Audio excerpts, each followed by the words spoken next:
ବିରି ବରା ଏମିତି ଗୋଟେ ଜିନିଷ ଛୋଟରୁ ବଡ଼ ସମସ୍ତେ ତାକୁ ଖାଇବାକୁ ଭଲ ପାଆନ୍ତି। ଆଉ ସ୍ପେଶାଲି ଯଦି ବରାଟି ହେଇଥିବ ଢେଙ୍କାନାଳର, ମାନେ ଢେଙ୍କାନାଳ ଷ୍ଟାଇଲର ଯଦି ବରାଟା ହେଇଥିବ ନା, ତାର ଖାଇବାର ମଜା ତ କିଛି ଅଲଗା। ଯେହେତୁ ମୁଁ ହେଲି ଢେଙ୍କାନାଳର, ତ ସେ ଢେଙ୍କାନାଳର ବିରି ବରାର ରେସିପି ଆଜି ଆପଣମାନଙ୍କ ପାଖକୁ ନେଇକି ଆସିଅଛି। ନମସ୍କାର, ଜୟ ଜଗନ୍ନାଥ। ସ୍ୱାଗତ କରୁଛି ଆପଣ ସମସ୍ତଙ୍କୁ ମୋ ପରିବାର ୟୁଟ୍ୟୁବ୍ ଚ୍ୟାନେଲରେ। ଆକ୍ଚୁଆଲି ସାଙ୍ଗମାନେ, ଏ ରେସିପିଟି ହେଲା ମୋ ବୋଉର। ମୋ ବୋଉଠୁ ଏଇ ବରା ବନେଇବା ମୁଁ ଶିଖିଥିଲି। ବିଲକୁଲ କୁଡ଼ମୁଡ଼ିଆ, ମୁସମୁସିଆ ଆଉ କ୍ରିସ୍ପି ହେଇଥାଏ ଏ ବରାଟି। ଆଉ এই ବରାଟି ମୁଁ ଆଜି କଳା ବିରିରେ ପ୍ରସ୍ତୁତ କରିଛି, ମାନେ ଯେଉଁ ଚୋପା ଲଗା ବିରିରେ ପ୍ରସ୍ତୁତ କରିଛି। ଚାଲନ୍ତୁ ଆପଣଙ୍କୁ ଦେଖାଉଛି କେମିତି ମୁଁ ପ୍ରସ୍ତୁତ କରିଛି। ଚୋପା ଲଗା ବିରିକୁ ମୁଁ ଧୋଇକି ତାକୁ ଦେଖନ୍ତୁ ଏପଟେ ନେଇ ଆସିଛି। ତାକୁ ମୁଁ 4 ଘଣ୍ଟା ହେବ ବତୁରେଇଥିଲି ବିରି ଚାଉଳକୁ, ତାକୁ ଧୋଇକି ନେଇ ଆସିଛି। ଆଉ ମୁଁ ବିରି ନେଇଛି, ଗୋଟେ କପ୍ ବିରିରେ ନେଇଛି ମୁଁ 1/3 କପ୍ ଚାଉଳ। ଏବେ ବିରି ଚାଉଳକୁ ତ ଦେଖିପାରୁଥିବେ ପୁରା ପରିଷ୍କାର ଭାବରେ ଧୋଇ ନେଇଛି। ଆଉ ଏ ଢେଙ୍କାନାଳ ବରାଟି ସ୍ପେଶାଲି ଏମିତି ଚୋପା ଲଗା ବିରିରେ ବନାଯାଇଥାଏ, ଆଉ ତା ଖାଇବା ମଧ୍ୟ ବହୁତ ଟେଷ୍ଟ ହେଇଥାଏ। ଏବେ ସେଇ ଚାଉଳରେ ମୁଁ 2 ମୁଠା ବିରିକୁ କ'ଣ କରିଛି ନା ଗୋଳେଇ ଦେଇଛି। କାରଣ ଆମେ ଚାଉଳକୁ ଆଉ ବିରିକୁ ପୁରା ହାର୍ଡ଼ କରି ବାଟିବା, ମାନେ ଶୁଖିଲା ବାଟିବା। ଯଦି ଆପଣ ଚାଉଳରେ କିଛି ବିରି ମିଶାଇ ଦେବେ ନା, ଦେଖିବେ ଆପଣଙ୍କର ଚାଉଳଟି ଭଲସେ ବାଟି ହେଇଯିବ। ଆପଣଙ୍କୁ ଏକ୍ସଟ୍ରା ବେଶୀ ପାଣି ଦେବାକୁ ପଡ଼ିବନି। ବାସ୍ ମୁଁ 2 ଚାମଚର ପାଣି ଏଠି ଆଡ଼୍ କରିଛି। ଏବେ ତାକୁ ଆମେ ଗ୍ରାଇଣ୍ଡିଙ୍ଗ କରିନେବା। ଆଉ ଗ୍ରାଇଣ୍ଡିଙ୍ଗ କଲାବେଳେ ଆପଣମାନଙ୍କୁ ଗୋଟେ ଟ୍ରିକ୍ କହୁଛି। ଯେତେବେଳେ ଆପଣ ବିରି ଚାଉଳ ଏଇ ଯେଉଁ ମାନେ ଚାଉଳକୁ ବାଟିବେ ନା, ତାକୁ ବିଲକୁଲ ବି ଫାଇନ୍ ପେଷ୍ଟ ବନେଇବେନି। ତାକୁ ପୁରା ଦରଦରା ରଖିବେ, ଯେମିତିକି ଆପଣଙ୍କ ହାତକୁ ସେ ସୁଜି ଭଳି ଲାଗିବ। ତ ଆପଣଙ୍କୁ ମୁଁ ଦେଖାଉଛି, ଯେମିତି ଆପଣଙ୍କ ହାତକୁ ଦେଖିବେ ଯଦି ସୁଜି ଭଳିଆ ଲାଗିବ ନା, ଆପଣଙ୍କର ବରାଟି ମଧ୍ୟ ବହୁତ କ୍ରିସ୍ପି ହେବ ଆଉ ମୁଡ଼ମୁଡ଼ିଆ ହେବ। ଆପଣଙ୍କୁ ମୋ ହାତରେ ଏବେ ଚେକ୍ କରିକି କହୁଛି, ଦେଖିପାରୁଥିବେ ମୋର ଚାଉଳଟି ଏମିତି ସୁଜି ଭଳି ହିଁ ହେଇଛି। ମୁଁ ପୂର୍ବରୁ ବି ବରା ଭିଡ଼ିଓ ଅପଲୋଡ଼ କରିଥିଲି, କିନ୍ତୁ ତାକୁ ମୁଁ ହ୍ୱାଇଟ୍ ବିରିରେ ଅପଲୋଡ଼ କରିଥିଲି। ଯେହେତୁ ମୁଁ ଗାଁକୁ ଯାଇଥିଲି, ଗାଁରୁ ଏଇ ଚୋପା ଲଗା ବିରିକି ନେଇକି ଆସିଥିଲି। ମୁଁ କହିଲି ଚାଲନ୍ତୁ ଆପଣଙ୍କ ସହିତ ଏଇ ଚୋପା ଲଗା ବିରିର ବରାର ରେସିପି ସେୟାର କରିବି। ତାପରେ ଆପଣମାନଙ୍କୁ ଦେଖାଉଛି, ମୁଁ ସେଇ ସମାନ ଗ୍ରାଇଣ୍ଡର କପ୍ରେ ଏବେ ବିରିକୁ ନେଉଛି। ଆପଣମାନେ ଦେଖିପାରୁଥିବେ ମୁଁ ବିରିକୁ ପୁରା ଛାଣି ଛାଣି ନେଉଛି, ଯେମିତିକି ବିରିରେ ବିଲକୁଲ ବି ପାଣି ରହିବନି। ଆଉ ବିରିକୁ ପୁରା ଶୁଖିଲା କରିକି ହିଁ ବାଟିବା। ତ ମୁଁ ଗୋଟେ ଚାମଚରେ 1 ଚାମଚ ହେବ ମାନେ ଫାଳ ବିରି ପକାଇ ଦେଉଛି ସେ ଚାଉଳ ବଟାରେ। ଏମିତି ପକାଇବା ଦ୍ୱାରା ନା ବିରିର ଗୋଟେ ଯେଉଁ ଗୋଟା ଗୋଟା ଅଂଶ ଥାଏ ନା, ବରା ଖାଇଲେ ବହୁତ ଟେଷ୍ଟି ଲାଗିଥାଏ। ବରାରେ ଯେତେବେଳେ ଗୋଟା ଗୋଟା ବିରି ଆସିଯାଏ ନା, ତାର ଟେଷ୍ଟ ବହୁତ ବଢ଼ିଆ ଲାଗିଥାଏ। ଏବେ ଦେଖନ୍ତୁ ବିରିକୁ ମୁଁ ଦରଦରା କରିକି ବାଟିକି ନେଇ ଆସିଛି। ବିରିକୁ ବିଲକୁଲ ବି ଫାଇନ୍ ପେଷ୍ଟ କରିବେନି। ଯେମିତି ଚାଉଳକୁ ଖଣ୍ଡ ଖଣ୍ଡ ବାଟିଲେ, ସେମିତି ବିରିକୁ ମଧ୍ୟ ଖଣ୍ଡ ଖଣ୍ଡ ହିଁ ବାଟିବେ। ଆଉ ଯେଉଁ ଗୋଟା ଗୋଟା ବିରି ଦେଇଥିଲି ତା ସହିତ ଖଣ୍ଡ ଖଣ୍ଡ ବିରି ଦେଇଥିଲି, ସେଇଭଳି ହିଁ ଆପଣମାନେ କରିବେ। ଆମ ଢେଙ୍କାନାଳ ବରା ଯଦି ଆପଣମାନେ ଖାଇଛନ୍ତି ଦେଖିଥିବେ, ସେ ବରା ଟିକେ ଖଣ୍ଡ ଖଣ୍ଡିଆ ରହିଥାଏ, ଆଉ ବରା ମଧ୍ୟ କ୍ରିସ୍ପି ହୋଇଥାଏ। ତା ସହିତ ଦେଖିବେ ବରାରେ ନା ଗୋଟା ଗୋଟା ବିରି ମଧ୍ୟ ଟିକେ ଥାଏ।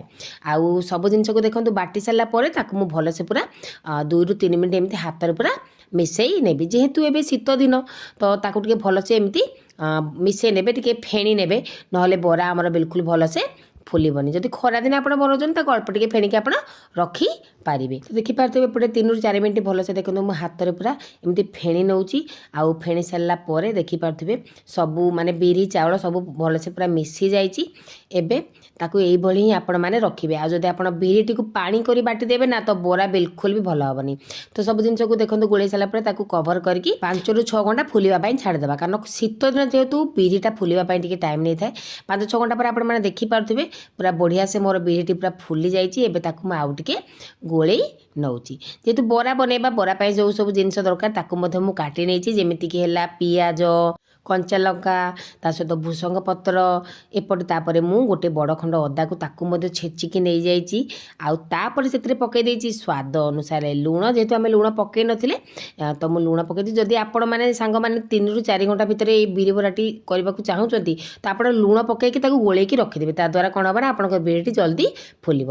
ତାପରେ ଦେଖନ୍ତୁ ଅଳ୍ପ ଟିକେ ମୁଁ ପକାଇ ଦେଇଛି କଳା ଜିରା, ତା ସହିତ ନର୍ମାଲ ଜିରା। ଆଉ କଳା ଜିରା ନର୍ମାଲ ଜିରା ନିହାତି ଭାବରେ ପକାଇବେ, ତାର ଟେଷ୍ଟ ବହୁତ ଭଲ ଆସିଥାଏ। ତାପରେ 2 ଚାମଚ ପାଖାପାଖି ପକାଇ ଦେଇଛି ସୁଜି ପକାଇଲେ କ'ଣ ହୁଏ ନା, ଆମର ଉପରଟା ବହୁତ ବଢ଼ିଆ ସେ କ୍ରିସ୍ପି ହୋଇଥାଏ। ଯେହେତୁ ଆମେ ଚାଉଳକୁ ଦରଦରା ବାଟିଥିଲେ, ତାପରେ ଟିକେ ସୁଜି ପକାଇଦେବେ ନା, ଦେଖିବେ ସେ ବରାର ଟେଷ୍ଟ କିପରି ଲାଗୁଛି। ସୁଜି ପକାଇ ସାରିଲା ପରେ ଦେଖନ୍ତୁ ତାକୁ ମୁଁ ଭଲସେ ପୁରା ମିଶାଇ ଦେଉଛି, ଯେମିତିକି ସବୁ ଜିନିଷ ଭଲସେ ପୁରା ମିଶିଯିବ।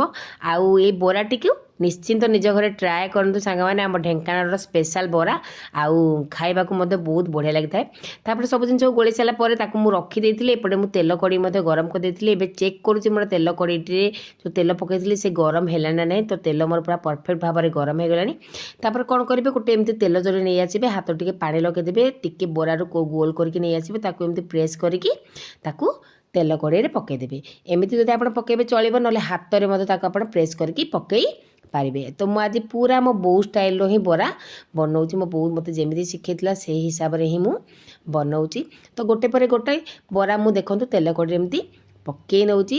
ସାଙ୍ଗମାନେ ଏମିତି ହିଁ ଆପଣମାନେ ବରାକୁ ପକାଇବା ଆଉ ଟିକେ କେୟାରଫୁଲି ପକାଇବେ। ମୁଁ ଫାଷ୍ଟ ଯେତେବେଳେ ବରାଟି ତିଆରି କରିଥିଲି ସେତେବେଳେ ଭିଡ଼ିଓ ସୁଟିଂ ଭାବୁଥିଲି କରିଛି, ଦେଖିଲା ବେଳକୁ ହେଇନି। ତ ଆପଣମାନଙ୍କୁ ସେଟା ଦେଖାଇ ପାରିଲିନି, ତ ସରି ସେଥିପାଇଁ। ତାପରେ ବରାର ଗୋଟେ ପାଖ ସାଇଡ଼୍ ଦେଖନ୍ତୁ ହେଇଗଲାଣି, ତାର ଆର ପାଖ ସାଇଡ଼୍କୁ ଏପଟ ସେପଟ କରିକି ଟିକେ ଓଲଟେଇ ଦେବେ। ଯେମିତି ଗୋଲ୍ଡେନ୍ ବ୍ରାଉନ୍ କଲର୍ ହେଇଯିବ ତାକୁ ତେଲରୁ ଛାଣି ଆଣିବେ। ତ ଏବେ ରେଡ଼ି ହେଇଗଲା ଆମର ଢେଙ୍କାନାଳ ଷ୍ଟାଇଲ୍ର ବିରି ବରା। ଆଉ କାହାକୁ କାହାକୁ ଏମିତି ଢେଙ୍କାନାଳର ବରା ପସନ୍ଦ, ତ ନିହାତି ଭାବରେ ମୋତେ କମେଣ୍ଟରେ ଜଣେଇବେ। ଆଉ ବରା ସହିତ ସ୍ପେଶାଲି ଯଦି ଘୁଗୁନି ହେଇଗଲା, ତାର ମଜା ତ ସାଙ୍ଗମାନେ ଆଉ ମୁଁ କହିବି ପାରିବିନି, କାରଣ ଯେଉଁମାନେ ଢେଙ୍କାନାଳରୁ ସେମାନେ ଅଲରେଡ଼ି ତାର ମଜା ଜାଣି ଦେଇଥିବେ। ତ ଦେଖିପାରୁଥିବେ ଏପଟେ ମୁଁ ଗରମା ଗରମ ବରାକୁ ସଜେଇ ନେଇଛି, ଆଉ ତା ଭିତରେ ଏପଟେ ମୋର ଘୁଗୁନି ମଧ୍ୟ ରେଡ଼ି ହେଇଯାଇଥିଲା।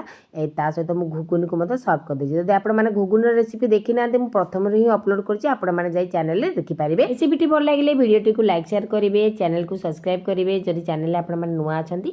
ଏମିତି ଶୀତ ସକାଳରେ ଏମିତିଆ ଜଳଖିଆ ବନେଇକି ନିହାତି ଭାବରେ ନିଜ ଘରେ ଖାଆନ୍ତୁ।